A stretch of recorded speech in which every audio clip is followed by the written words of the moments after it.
Développement, éducation, lutte contre les disparités, coexistence, le vivre ensemble, les ingrédients nécessaires à la sécurité en Afrique. C'est le challenge que devra relever le continent. Prospérité en toute sécurité.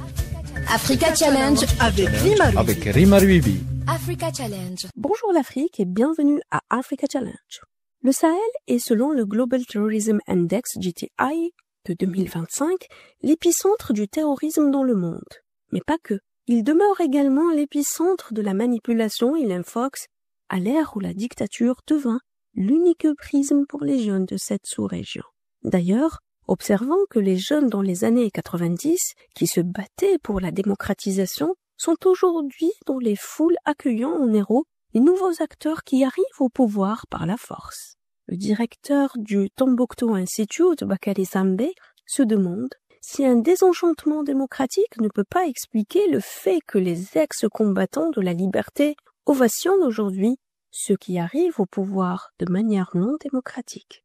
Le Sahel, une région sans repères politiques ni médiatiques, devient ainsi un terrain d'ingérence de toutes sortes, rendant ainsi la région un terrain ouvert à toutes les ingérences et à toutes les guerres, y compris les guerres de l'information.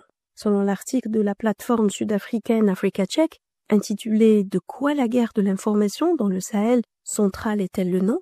Je cite, « Le Sahel est aujourd'hui un terrain de jeu pour des puissances étrangères qui utilisent les médias numériques pour étendre leur influence. Cette polarisation des opinions crée une véritable fracture sociale. Les intellectuels, les communautés locales et les citoyens ordinaires interprètent l'actualité de manière divergente, mais surtout dans une certaine dualité qui pollue le débat public.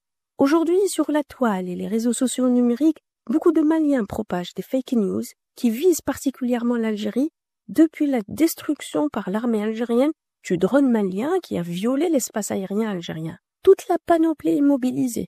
Discours de haine, manipulation de l'opinion publique, mensonges, désinformation, misinformation, malinformation, en particulier sur les espaces X de la part de Maliens qui ont même fait leurs études en Algérie étant boursier de l'État algérien.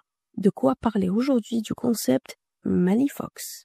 Cette campagne de désinformation ne s'est pas contentée de véhiculer le mensonge et a visé les institutions de la République algérienne, notamment l'institution militaire, mais a prétexté la politique marsanienne à l'égard de l'Algérie, appelant dans la foulée à reconnaître la prétendue marocanité du Sahara occidental. Dans ces espaces, sur X, on constate une ignorance totale des enjeux géopolitiques liés à leur propre pays, tels que les accords d'Alger qui ont concrétisé en réalité une médiation internationale dont l'Algérie était chef de file. Ces campagnes de désinformation démasquent le vrai visage de celui qui manipule les ficelles de ceux qui ont choisi d'être des marionnettes, mettant en péril le Mali, le Sahel et tout le continent africain. Ces campagnes de désinformation montrent que le Mali a besoin de ce que l'auteur kényan Ngugi wa Thiong'o appelle la décolonisation des esprits. L'attitude du Mali dans cette discorde nous fait rappeler ce que l'auteur malien Yombo Olaogem a écrit dans Le Devoir de violence, que l'histoire a de ces mystères faits de silence, de lâcheté, de lenteur, de tragédie, puis d'apaisement et de soudaine volte-face.